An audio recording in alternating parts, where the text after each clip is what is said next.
Welcome to the Leg It Sportcast. It's me, Andy Grant. It's me, Jordan Neild. First off, massive shout out again to Social Scousers, the ones who created our caricatures and stuff like that. So you need them for any social media needs, hit them up. How's it going, mate? Yeah, not bad, surviving. Had a little walk down, a sweaty walk down. Yeah. Both of us are sitting here sweating our tits off. Nice to have some good weather though. Yeah, finally. It was nice, isn't it? Weather's been mad. Sunday is apparently meant to be boss. I'll do bank holiday weekend. I know. I mean, not the bank holidays I used to have like when I was younger. But, No, you know. You'd be on the beach or something now. Yeah, telling you, but I would take it. But yeah, all good, mate. Just obviously everything's coming down a bit now, isn't it? With the sort of the footy coming to an end. Yeah. And obviously there's a bit of a lull this weekend, sort of the UFC. Boxing's there's a big fight on, but not as big as, but I think like June and July. To be fair, when you look back over the last few weeks, there's been boxing on and UFC. I've been the probably bits of the conversation I've looked forward to most talking to you about. It's been relentless. I mean, and now as you go into June and sort of especially July with the sort of McGregor's back in July, there's obviously this talk about Fury and Deontay Wilder, which I'm sure we'll get into again. But I feel like all I'm doing is talking about Fury and Joshua, and it's not even fucking happening. I just keep. Do you know what? Someone asked me. To be honest, he didn't mention the podcast. I don't know. It's a bit weird actually. I don't know how he knew about it, but he come over and he started talking to me about Fury and Wilder. Who did? Just some fella at the school gate. Yeah, but he didn't mention it, But I was just being polite, so I hope he's not watching. But yeah, to be honest, I have nothing else to say. I was just like, oh yeah, I don't think Fury and Joshua will ever happen now. Do you not think it will? Nah, I think it's gone now.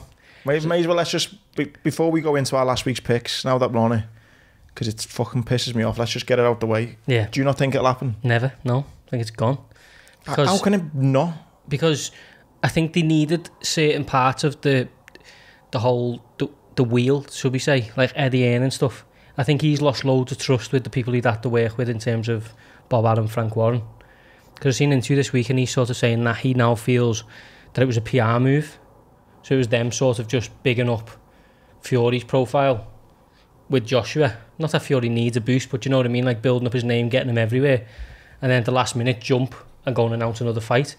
Because how can you go from, I think it was 3 days after the arbitration hearing, they then had a venue, a date, a contract, and everything done, ready to sign. I've never thought of it like that. It stinks, doesn't it?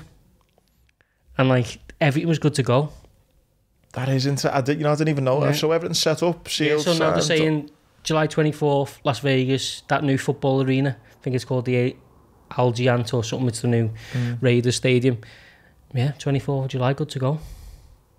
So it sort of feels like they've sort of hopped on Eddie and Joshua's wagon for as long as it's going to take them and then jumped off and announced something else. Let's be honest, that's what Eddie Hearn's done with Joshua, hasn't he? He's made him into a PR machine. He's 100%, but like if they had never had any intention, I mean, I do not for 1 minute think Fury's scared of Joshua. I don't believe any boxer's scared of any other boxer, but I also don't believe they ever had any intention of taking the fight.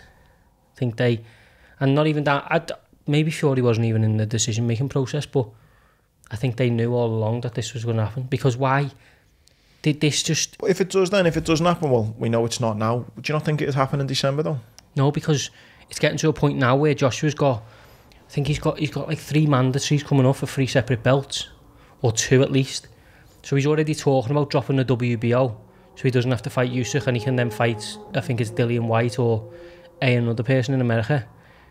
So if he drops that, he then loses a belt. So then the unified, undisputed heavyweight champion of the world that he was selling the fight on's gone. Do you know what I mean? And it's like going back to what we said last week. They need to fuck off all these belts and just fight. Just have one. If they just fought with no belt on the line, I think it'd be unbelievable. I'd love it. It'd feel a little bit like a school fight, wouldn't it? It'd be like everyone just grabbing. Yeah. But it's one of them, like, I think, there's that old saying of like strike while the iron's hot, and I think it's so frustrating. Too much water underneath the bridge now. So frustrating. Or they'll fight in 4 or 5 years' time. And it won't be the same. And Fury won't be quite moving the way he did. Joshua won't be quite hitting as hard as he was. Do you know what I mean? Floyd Mayweather, Manny Pacquiao style. Yeah, mate, I'm fuming over it. I said just before we started recording, I stopped following on Instagram. He wound me up that much. Don't blame me, to be honest. Because I was firmly on, I had a first class ticket on that PR fucking train he was riding. And I'm like, oh, he's in Vegas and he's helping out his mate Billy Joe, but he's speaking to Eddie and he's piping it up and it's got. And then I'm just like, oh, mate, you know what? I can't be bothered with your tweets anymore of, you big dosser, I'm gonna fucking knock you out. Gets old quick. Yeah, I'm like, I'm done with it now, mate. And I think, sure, he's in danger of that, definitely, but I think people are now getting to the point where they're like, they either want, say if Joshua fights USYK and Fury fights Wilder, I think there's people now who are thinking, I hope one of them win. Yeah. Do you know what I mean? Because just as a sort of like fuck you sort of thing. Because they're gonna miss out on a massive payday now. But it's the fan. We all miss out most. Yeah. So like I was telling everyone it was made. Obviously, like, and now just fending off questions of like, no, and you just got to be honest, it's never going to happen. And I say that fella come over to me at the school run and was saying, you know, is it going to happen? And I genuinely don't believe it ever will now. I think it's gone. Well, I'm gutted. And it's just another sort of nail in the boxing coffin, really. Boxing will always be there because it'll always attract fans, and it'll, you know, we love, as humans, we love to watch gladiatorial sport. We love to watch people fighting. We have since the beginning of time. So it'll always be there, but it's just, you know, it's the only sport in the world, you know, maybe football alongside it, that continuously shoots itself in the foot. I was saying, I'd done a bit of a motivational, if you like, tweet, and I said, you know, storytelling is you know, has been more key than opposable thumbs. Yeah. And what I'm getting to with this is, like you just said, them fighting has been from day one. Whether you've been fighting off animals like lions, you know what I mean, and then people come back and tell the tale of, oh, you know, we can't go down that way because there's a fucking big lion down there, and I had to fight off, or there's loads of villagers over there and they're gonna kill us. And people have come back and told stories of fights and then to the Colosseum, and then the Colosseum, and it's, oh wow, God, you should have been there that day. And stories being told on amazing fights over the years. And I just feel this was one story that could have just been, wow, boxing. It would have been a stop, like everyone stopping moment. Like, for example, people like my mum, you know, even my missus, people who do not really bother with boxing were saying to me like, oh, this is going to be brilliant, isn't it? And that is what sport needs, because sport only runs on narrative. It only runs on stories. If there was no stories, or there was no two people fighting. Boring, yeah, exactly. The reason WWE and stuff like that sells out arenas in a normal world 12 months a year is because people love narrative. People love stories that they can believe in. Whether you're a kid and you're 6 years old, you love a sort of storybook, or you're an adult like us, you love a story like this, two fighters who don't like each other. There's a reason they always sell. The polar opposites as well. That was just, And there's a reason like beef always sells. Do you know what I mean? Because we all love it. Yeah, we all love a bit of drama, don't we? So everyone watches Curry. Yeah, speak for yourself. So anyway, that's enough Fury Joshua talk. Yeah, pissed me off. That's just knocked them in the head for a while. They're becoming a new VAR. Yeah, I agree. You just have to get a box on the end of the table. VAR and Fury and Joshua. On before we got a few questions as well, points to talk about from people who've messaged in. Go back to last week's bet. Mate, you tipped up a horse. Oh my God. Doesn't get closer than that. And nose hair. Oh, mate. And nose hair. What a tip that was, by the way. Do you know what? Like, I told you, I've got a good gang of people down south. Fair play to them. But the apparently, obviously, the ground would have been horrible for that horse. So the fact he's got that close on ground he would have hated, and in conditions that weren't ideal. Good sign for him going forward. I think, you know, as I said last week, the main aim is that Commonwealth Cup in June, Royal Ascot. I think he's 10-1 at the minute. So, mate, I might have a bet on it now. yeah, pause. Yeah. But, 10-1, yeah. 10-1 yeah. So, as soon as this stops recording, so Royal Ascot that week. Hopefully the Sportscast makes a few. That might be a Sportscast live. That one, down there. Reaction, but So mate, you were so unlucky with that. I'm not even going to dog you bet for that. You were so unlucky, mate. To be honest, if you're going to lose, to be honest, I might rather lose. I'd rather be tailed off than get beat like that. Do you know what I mean? Just it was heartbreaking that how close it was. Yeah. And then I had Mo Salah. Well, I don't even feel as bad. Shout out to my good friend Muskie. We do a little bet every week. It's been going on for ages. And you pick 5 goal scorers. All 5 have got to score. And the potter was up to $2,500. And he got 4 in at the weekend and was waiting on Salah for $2,500. He's trying too hard. You said last week that he would be like, you know, going for this. And he was. he was trying so hard. Yeah. A lot of them chances, 6-7 weeks ago, he just rolls them in. But, Scotty never won the Golden Boot. Yeah, I was. Because he's been in a poor season. He has been. I know he hasn't had a lightning, as in like he's not broken any records himself, but he's... But to hit that level when no one else around you's hitting that level. That's what I mean. And he's doing it so consistently now, and he has been since he came in. 4 seasons now, isn't it, I think? I know, and he never stops, really. And I know sometimes, I probably agree, sometimes on the eye, he doesn't actually look that great, but he's so good. I just think the goals he got, 22, is it? In a season when Robbo's played 38 Premier League games and's fucked. He's not been bombing down that line like he could because he's fucked. Trent, although he's played great in spells, he's been in and out. Mane, who sets up and gives him a lot of assists. Hasn't been playing for about 6 months. Not even gives him a lot of assists, but he's making space, he's making runs and just helps sell it out. And Bobby's been off. So there's 4 players in the team and he's had no Hendo. 5 players in the team that normally help Mo out a lot. They've not been up there, and yet he's still got 22. I love, mate, to be honest, I absolutely love him. And even, I think, the last game of the season, he was chasing back for 40 yards at one point. And that's what I love the most about him, because he never shies away from that side of it, and he constantly produces. I think if Liverpool do any business this summer, which we need to, but it would be, making sure he's around for a little bit longer, do you know what I mean? Contract extensions, yeah. Because he's so important, and people won't realise it until we take him out. 100%. So we both scored a nil point last week. That means going into the final week. Sudden death this week. Like them penalties last night. I like how you done that. Segue, they call that. Is it?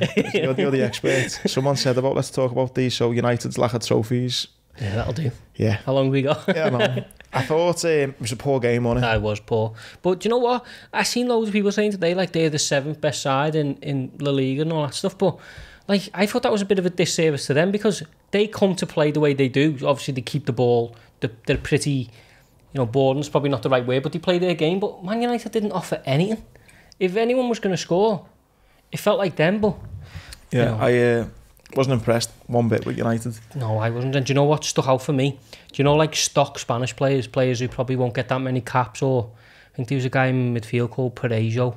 He's number 5. He was 34. The stock Spanish player compared to the stock English player. People who just fluttered around the league. The difference in level. I think is of frightening. Not English, but British player. Yeah. I think of someone, a stock British player, someone like Charlie Adam. Yeah, like Mark Noble. Do you know what I mean? Yeah. Someone like that. But he was just what we were saying about Tielemans last week, where he owed that time. He did, I think, one ball come into the box and it was bouncing around. He just stopped it and just played it out. And I've never even heard of him before I watched that game last night. I had heard of quite a few of them, and some of them were some great stand-up performances, and have obviously made up when United never won. They were rabbit in the headlight a bit, I think. Their big players didn't really turn up. Fernandes, Rashford had a bit of a stinker. Yeah. Pogba got hooked. You know what I think looks great though? That Greenwood. He's going to be a player. He scored more goals as a teenager for United than Rooney has. That shift, only a few players ever have it, but that shift with the left foot, where they can move it that quick and hit it. That's gold dust. I thought McTominay played well. Yeah. He's a good player, McTominay, and I think he gets... He's done a few little dribbles and fancy footwork, and I thought, wow, I didn't know he had that in his locker. I think he gets tired with the average brush without anyone actually watching him, you know what I mean? Yeah, just because he's but he's a good player, and that hurts me to say, really, but I think they're realising what can happen when your best centre-half gets taken out the team. We'll have to give Liverpool so much stick, but... Have I told you my Harry Maguire story? You weren't in Greece, was you? No, thankfully not. So I, again, boring shout by me, but I done that motivational talk for the England team, and a few of them started to follow me on Instagram. He was one of them. So after the game, I'd message him or something, not every game, but now and again, if he'd scored or something, I'd go, oh mate, well done. He'd go, thanks mate, how are you? And proper small talk, no, I'm not writing home that I'm Harry Maguire's best mate, you know what I mean? Anyway, they played Leicester when City won the league, and that season we drew at home with Leicester, and Harry Maguire scored, and I was I messaged him, I went, fucking hell lad, you've fucking killed us there. And he went, I think you're still going to win it, don't worry. And then that was it. And then later on that season, Leicester played Man City, didn't they? When Company scored that. Oh yeah. Worldy. So I messaged him before the game and said, please, mate, come on, put in a shift. And, you know, and he was like, oh, I'll try my best. Just little, stupid little footy chat. Right. So I thought, oh, he signed him. Signs for United. Unfollows me. Did he? Yeah. Weird, that. I thought we were mates. Harry, lad. No, but that's horrible. That's weird, that, though, yeah. Do you watch him now with like a voodoo doll? I just hate him, that, lad. No, but not that I'm fucking arsed him, but I just thought, why? Like, it's weird, isn't it? Yeah, that is weird. He's probably just got that United thing, like I'm Man United player now, I'm in fall. Maybe, yeah, fuck knows, but I thought, you're a fucking weirdo, you. I don't like him even more now. I'm glad you're shit. Yeah, he's garbage. But yeah, I think they're sort of, you know, United have sort of, they've like limped over the line, haven't they, really? Well, I think Solskjaer said it well in his press conference. He said, you know, that one kick of the ball is the difference between a successful season and a shit season. Yeah, I think that, and Liverpool have got that as well. We've been a couple of results gone for us from being Alisson's head is the difference. Yeah, disastrous to weren't that bad. Yeah, and literally is like that. Alisson's header is the difference of going, that was the worst season in fucking under Klopp's sell everyone. Where it's now, it's how we finished third is unbelievable. I know. How we did finish third is unbelievable. Madness, mate, I know. But yeah, well done Villarreal. So yeah, United lack of trophies. Should penalties go to the goalkeeper? It's an interesting one, isn't it? Yeah, or should you just keep on taking it back to the outfield players? I think back in the day, probably you had an argument, but they're so technically good now, most of them. Yeah, if it was Alisson or City's keeper, you'd want them taking a pen. You'd probably put them back fourth or something. Yeah. Their goalies was good. He just led it. Yeah. But I think De Gea tried to like place it, and you know that's just showed someone who's uncomfortable with it. But that's probably his last kick of a ball for United. Yeah, I don't know where he's gonna go. It's weird with him because remember when he popped on the scene, he was like this skinny sort of Spanish player and a Spanish goalkeeper who everyone thought wasn't strong enough. Alex Ferguson believed in him, and then like he had like 4 or 5 years where he was unbelievable, and now he's back to like where he started. But just on that, did you see this Alex Ferguson thing with Gary Neville? I've not seen it. I will watch it. I know he's like, obviously was destroyed my dreams for the long part of my life, but what like a manager he is. Oh yeah, I'll like definitely watch it. But it's just the way sometimes he was explaining something about you know, like lumping the ball into the box in the last minute and what can happen from that and risking that to lose 2-0 on the break. And he was talking about sort of pressure that you can put teams under mentally, and there's a reason his teams are always scoring in the last minute. It's so interesting. I'd implore anyone to watch it. Yeah. Just like psychologically in sport, it was amazing. So he was like the first one to do what I remember anyway. And like obviously he's one of them, isn't he? You know, because he was against us, we hate him. But like when it's said and done, what a manager. Like. I was at 90 Races once in a box and was lucky enough, and he was in the room, and I just shit myself. Didn't even say it to him. Yeah. He just smiled at me because I was like close by in the same circle as him, but I was just like. He's just got this presence. He's one of them. Like I wish I could just forget I support Liverpool and forget he was at Man U and just speak to him. Do you know what I mean? And just like just respect him and just be like, wow, you are. And that's what I mean. Once it's said and done, you know, all like rivalries aside, what a manager! Like what a manager! It really hit me watching that thing to think like the level of leadership and the level of like you know expertise that he's got in football. He's one of those managers, I think, like Klopp, where you could put him in a Fortune 500 company and he'd be fine. Because it's all up there, isn't it? You look at some of the teams. He was playing John O'Shea centre mid in like the Champions League semi-final. Mad. And just players would just run through brick walls from him. And you know, we had a little chat on the way down here about that sort of thing of, you know, how far hard work gets you. So true. And his teams were built on it. Yeah. Anyone who didn't got sent on the way. He wasn't afraid to get rid of big egos either, was he? Like Beckham Cantona, Van Nistelrooy, Stam. That's the sign of someone, innit? Someone's asked us top 4 next season. Obviously, I think City, Liverpool are shoe-ins. Yeah, I think United might, not to go back, but I don't reckon he's going to last much longer. Ole Gunnar Solskjaer, I reckon. Do you not think? Not if they start bad. You know, you're already seeing the manager like merry-go-round now. Conte's left into it, hasn't he? I see Poch going back to Tottenham, which looks mad. I know. Zidane's left. So, you know, we're sort of entering that phase, that circus phase again. So I reckon he's on thin ice, especially with that going against him. Nah, don't agree with you there. I think they've had enough of chopping and changing. Yeah, I hope you're right, because if he stays, he'll be doing all right. But yeah, I think Liverpool, City, and then, you know... I go for Chelsea United, top 4.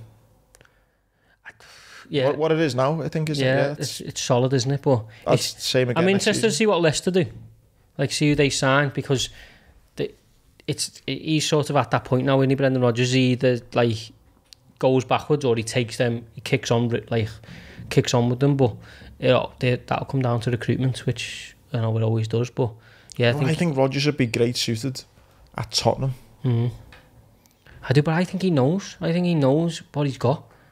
Leicester, the pressure's down a bit. If he gets them as like a solid top 4 team, like they get top 4 next year and nothing else, success again. He's got the trophy, so he's like bought himself a little bit of time. He's in one of them positions as a manager that you don't often get. You know what I mean? Everyone likes you. Yeah. No, I agree. You're always torn down the middle usually, aren't you? Obviously Klopp with us, everyone likes him, but there's always sections of fans who don't like you.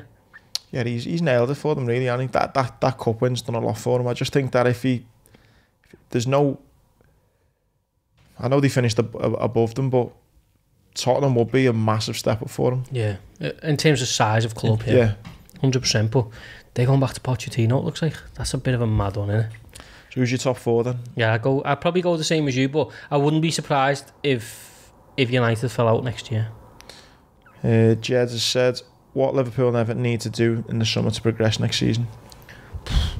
How long you got? I think Everton's an interesting one, because I think a lot of their players have played themselves out of the team, and I think in what sense? Ancelotti's put a lot of trust in them, and sort of he might be in the strongest position of all managers, I think, because they've obviously got money, like they've got money to spend. I think the last 10 years they've been the 4th highest spenders, I think. So they've got money to spend, but Carlo Ancelotti's sort of transfer sort of meeting this year is, you've seen what they've done, I need backing, do you know what I mean? And so he's going to go, well, I played Sigurdsson for 25, 26 games, didn't do anything. Played sort of signed Josh King, didn't do anything. You know, I need centre halves. James Rodriguez, whether he stays or not. He's got 6 months left, hasn't he? He looks like he wants out anyway, doesn't he? No, I think he went back home for the last 2 games of the season. Did he? Yeah, so I think in fairness to Ancelotti, he signed defensive-minded players with the likes of Allen. I think if he splashes out on a bit more flair players... He's got the core, because I think that Dini's a good player. I think that Godfrey's one of the standout players of the season. Massively, yeah. I think he's very impressive. You know, Pickford splits opinion, but they'll probably keep him. Yeah. They probably need to invest in a right-back, because Coleman's time's coming to the end. But then you look in the middle, they got Allen and Decore, who I think are decent players. Left-back's decent. Left-back Dini's decent player. It's just their problem is when they lose one, what's coming on. So when they lose Rodriguez, which they often do, it's like Iwobi, or you know, the drop from their starting 11 to the bench is so big. Calvert-Lewin, brilliant. You know, I'm a big fan of Calvert-Lewin. Richarlison, he's in and out, isn't he? Yeah, I'm not his greatest fan, but listen, he's going to do a job. I think if they can get a couple more attacking players, I think they'll be in a much better position. They can get someone to take the burden off Calvert-Lewin a little bit, because as you say, I think he's a good player, but I think if Everton want to take the step up, they've got to have someone who's going to do as much, if not more, than Calvert-Lewin. Do you know what I mean? He can't be the one that they're like relying on to take them to the next level. That is the difference, and you're looking at when we're talking about Mo Salah's season. It's a big difference, Mo Salah and Calvert-Lewin. That's the drop, and I think Everton need to bridge that. But I've said to my brother, who's obviously a big Everton fan, if Ancelotti can't do it, Everton might as well turn the lights off and just jib it. That's the scary thought, isn't it? Because it's like we've got one of the best, most successful managers. And he doesn't know what the fuck to do. And I think they have got to, whatever he says, they've got to go with. Let his CV speak for itself. He's built some unbelievable teams. Let him do what he needs to do, and if it doesn't work, then, you know, turn the lights off. But I think if they back Ancelotti in 4 or 5 years' time, Everton will be in a very, very good position, in my opinion. And Liverpool, I'd say, you know what? I don't think we need to do much. No. It might sound mad, but obviously, it looks like we've signed that centre-back, Konate. Yeah. Which I think is obviously a good signing, given the defensive problems we had through injuries. But a full-strength team, Alisson in goal, it picks itself. Alisson in goal, Robbo and Trent full-backs, Van Dijk and Gomez. You've now got Konate as a sub. I think Thiago, Fabinho, Hendo in midfield. Yeah, I'm looking forward to that. And the front three with Jota to jump in and replace if one of them are out. Yeah. As you start 11... I don't think that changes, and I don't know who you bring in that alters that. I think what Liverpool need to do, and it's quite tough, is they need to bring in players that are going to threaten the team. like threaten to start because complacency is so rife. Do you know what I mean? Like obviously our front three has been the front three. We need Jota's one of them, but we need someone to come in and go like, I can start. Do you know what I mean? To take everyone's level collectively up. I think Jota done that well. To be fair, he's got injured a bit, didn't he? I think obviously like Shaqiri and stuff like that done a good job for us. Origi, you know, not the best player in the world, but go down as a legend because of what he's done. I don't think there's a fear from Salah, Mane, Firmino, because I know they can get dropped for a game, but they know it's a game. It's one game. And I think we need to bring in players. There's not that fear of Origi. He's going to come in and he's going to be in for 3 or 4 games now because he's scoring. Like Firmino, he's really stepped up the last couple of weeks, but he needs to feel like, you know, if you don't play, you won't play. And I think, you know, midfield's probably going to be strongest point with Henderson, sort of Thiago and Fabinho. I don't see that.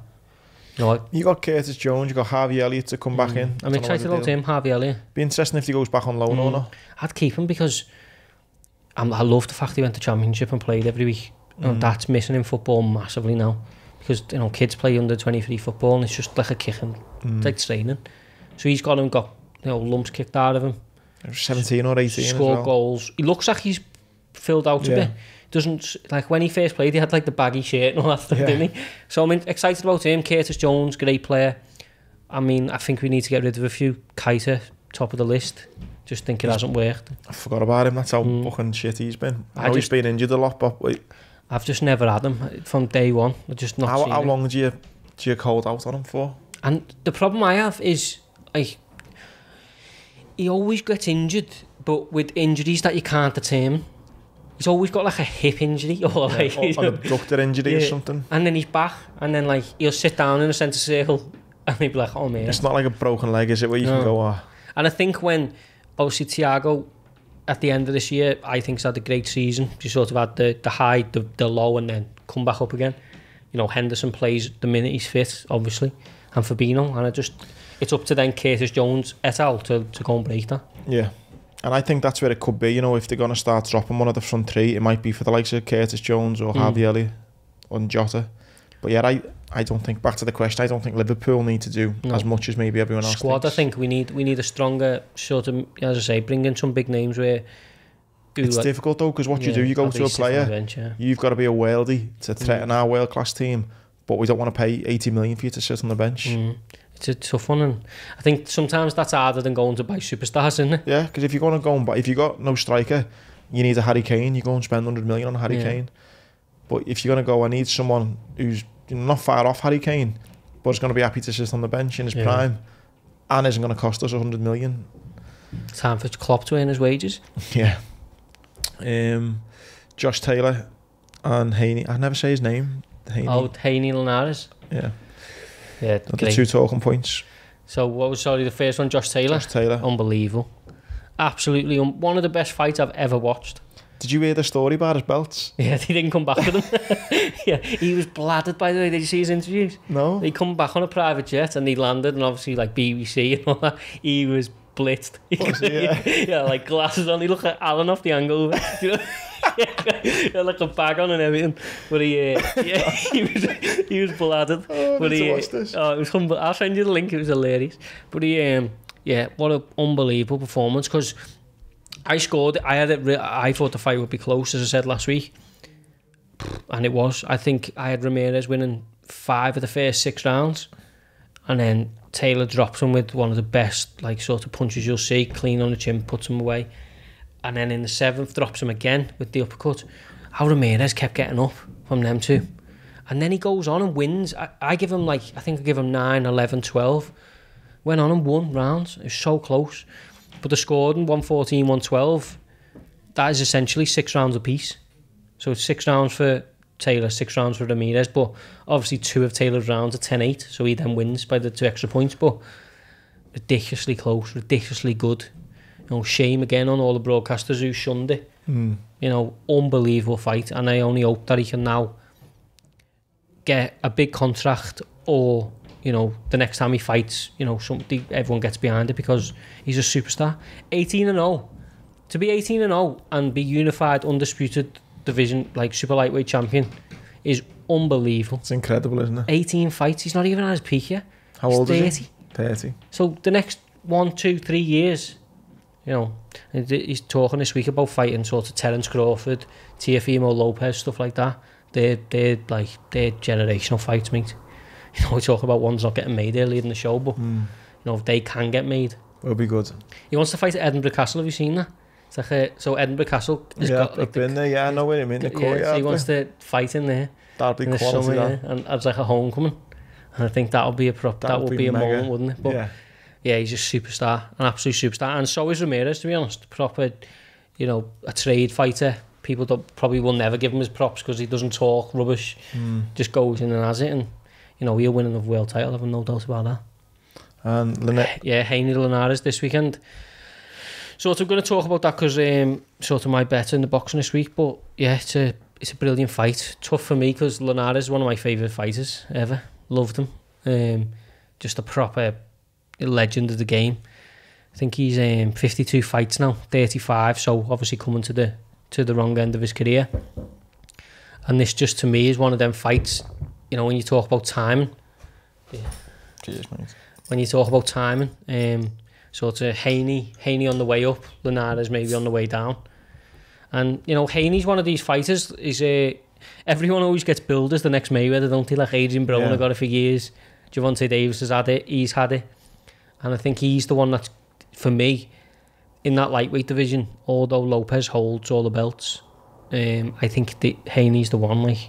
I think he's special. But why is he getting the Mayweather tag? He trained with Mayweather for a while. He's in the same style. He's got like the defensive, that kind of shoulder. And he's dead classy, and he's there's just remnants of him. Do you know what I mean? Everything not looks because like, of his outside lifestyle. No, but sort of business wise, he's the same. Like he's already set up like Haney Promotions, and you know, handles all his money the correct way and stuff. And he's a superstar inside and outside the ring. But yeah, I think he's special. But I think he's just getting Linares at the right time. I think he'll stop Linares, to be honest. Linares has been beat 5 times. I think all 5 were knocked up by knockout. Really? So 52 fights, 5 losses, all by KO. Some against fighters who are nowhere near the same level as him. He's been caught cold loads, like I think 3 times or twice in the first round. And I think he's just overmatched at this point of his career. Which would be sad for me, as I say, because he's one of my favourite fighters. But you know, he'll always turn up. But I think he's just timing's everything in life and in sport especially. Yeah. But yeah, really looking forward to that. I think it's time for Haney to sort of step out the shadow, sort of. We also himself. Mate, this weekend as well is the Champions League final. Yeah. Not that I want to be watching it, but probably worth mentioning. Come on, Chelsea. One of the other things was just looking at the questions to Liverpool. Before we get on to the Champions League, I'll answer a few more of these. Someone's mentioned my beard. Yeah, I do look like a scruff. Nah, I look like a Yeti, mate. Mine needs to go. Who would be the first UFC champion, do you think, out of Paddy and Darren Till? That's from Lou. That's tough. Because Paddy... I think if Paddy goes on a run and lights up the first few fights, he gets that kind of momentum going, doesn't he? He'll get a title shot, but it's just the way he fights. If he fights at lightweight, you know, it's tough because obviously at the top end of that division is your McGregor's, sort of Oliveira, who just won it the other week. And that's tough. Featherweight, the same. It's a bit locked up, but Till's in a tough position because Adesanya's the top of his division and I just don't think anyone will beat him. At middleweight. Yeah, he looks a scary prospect. Yeah, do you know what I mean? He's so good. And obviously there's like Robert Whittaker, again, he's beat Till. So Till's sort of in a very awkward position. But yeah, I think you're right. If Paddy can put 3 wins together. I just think how, like, you know, when Conor McGregor come on the scene, he was building this, you know, Irishman who everyone needs to check out. He comes on, he starts flattening the first couple of opponents, and then he starts naming the rounds. He's a bit cocky, and then I don't know how many fights it was until he got a title shot, 4 or 5 maybe. But I think wasn't that many. Paddy, UFC aren't scared to do it. They'll put you in. Do you know what I mean? They'll put you into, you know, I know Michael Chandler at lightweight, who's just got beef for the title. He was the same, but he's sort of different because he was coming across from Bellator, which is like a rival promotion. But if you're good enough, they'll give you the shot. And I think Paddy could well do that. But you know, I've said many a time, the UFC is a different world. And I think, you know, you've got to hit the ground running. And obviously I think UFC London's going to be August 14th. I think Paddy might debut there. Be brilliant. Hope we can get all fans in. Try and get down there. But I think I can see Paddy fighting for it maybe before Till, just because of politics. But who wins it first, I don't know. I think Darren's always he's an exceptional talent, but just at that final level, he just can't get over the mark. No. But gun to me head, I'd probably say Till, but Paddy not far behind. Champions League final this week. I hope Chelsea win. Yeah. But I don't really give a fuck. No, do you know what? Now that we're in like the Champions League and I'm alright. Like Chelsea go win it, like have your party, no problem. Just can't damn know with City winning it, but especially them doing the double. Yeah, honest to God, I cannot see anything else. I just think they're so. I don't know, they got so many match winners. Chelsea, do you know what I mean? Chelsea bottled it now in the FA Cup final. They essentially bottled the top four and just got lucky that fucking Leicester got beat as well, because they didn't even beat Aston Villa, which was a must-win game. I'm just hoping that's a case of everyone thinking about the Champions League like we spoke about, but I just don't see how City lose a one-off game at the minute. They can win it from so many angles. Like if De Bruyne doesn't score a free kick, Mahrez will. If Mahrez doesn't play well, Foden will set someone up. If Jesus doesn't score, that Torres guy will, or Aguero will come on and score.